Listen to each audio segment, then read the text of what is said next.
everybody, I'm George Colligan. Welcome to Jazztruth, and today we're going to be talking about a great Chet Baker vocal solo on the song It Could Happen to You. I often find myself assigning this solo because it's short, it's not terribly challenging in a technical way, and I also want to show you some ideas on how you can take stuff that you transcribe and work it into your vocabulary, because that to me is the whole reason why we transcribe. Of course, it's great to think of these transcribed solos as an etude, as a study, as a way to get inside the mind of these great soloists.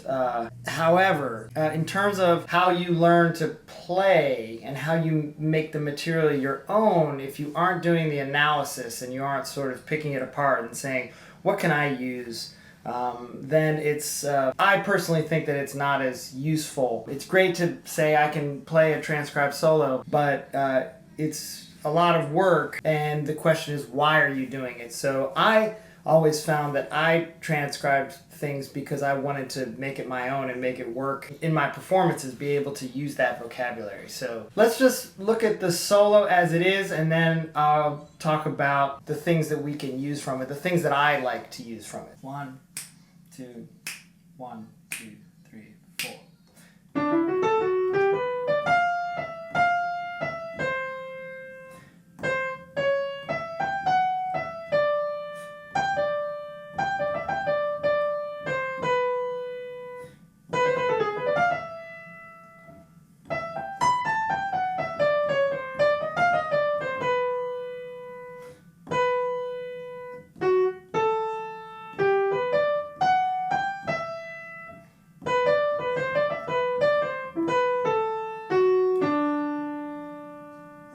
So that's the solo, and I think it's beautifully constructed for such a short, it's just a half chorus. Now, what do we do with this? So there's a few phrases that I think are really, they are probably considered cliches.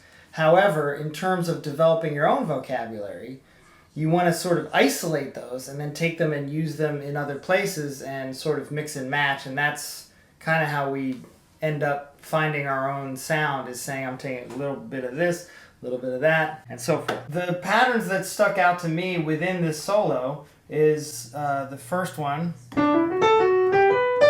So that's just outlining the major 7 chord. There's another pattern in there, which is sort of an outline of a half diminished or a dominant when we get to the E7.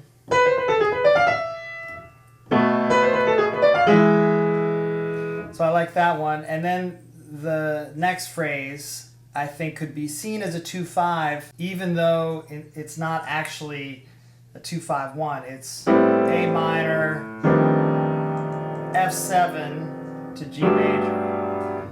So the line is, so if you play chords against that,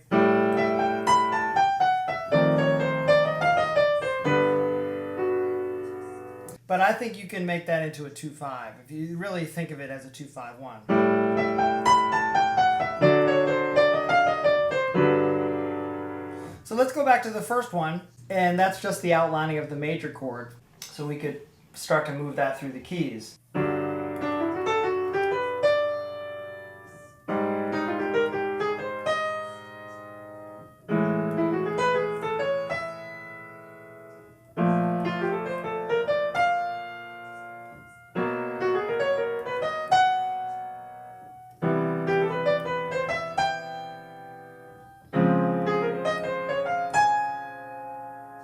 So you could take that and you could make something else out of it.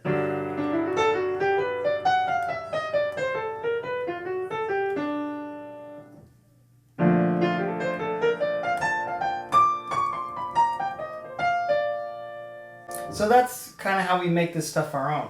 The next one, going back to this sort of half diminished to dominant, so we can work that through the keys.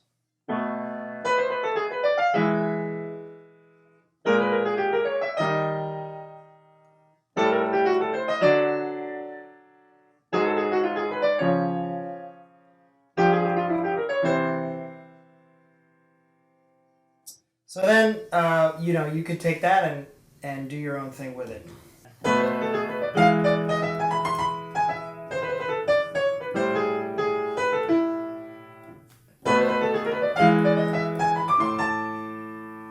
Now let's take the last one, which I think is maybe the pattern with the most meat.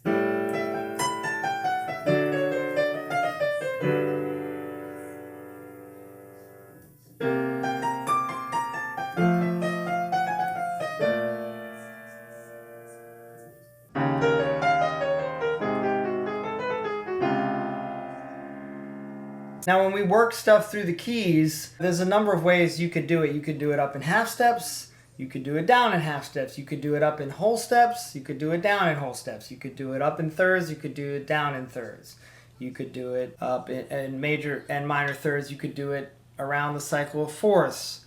So the farther you get away from half steps, the less you're transposing. You want to think of everything in terms of scale degrees, so that way you can plug it in anywhere. For example, let's look again at the first pattern. So if we think of this on top of G major, we have 5, 6, 7, 9, 7, 1, 3, 5. So then we can take those same notes, 5, 6, 7, 9, 7, 1, 3, 5, and put that anywhere. Let's say we want to put that in E.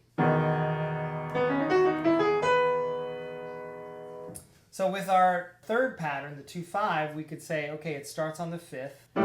We take that, put that over the entire 2-5. So on the A minor chord, we have 5, 7, 9, 1, 7, 6, 5. Then we go to the D chord. 1, major 7, flat 7, 1, flat 9, sharp 9, flat 9, 1, flat 7, 3 of the 1 chord.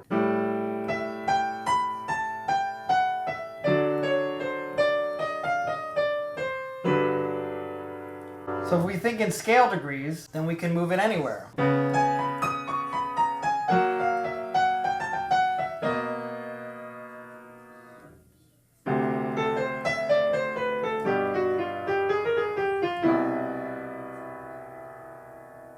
So for some of you, this may be the first time saying, oh, I see how you can take a solo of one of the great masters of this music and take smaller pieces of information and make it my own. And it really is as simple as that. I think that it's great to transcribe whole solos, and I've certainly done it. But it's always a question of what do you take away from it. So even if it's just a one-bar phrase or even a two-note idea, a four-note idea, you can start to see, oh, I can take this and then move it around here, and then all of a sudden you have your own vocabulary. All right, that does it for Jazztruth this time. I'm George Colligan. Please remember to like and subscribe. I really appreciate it. See you next time.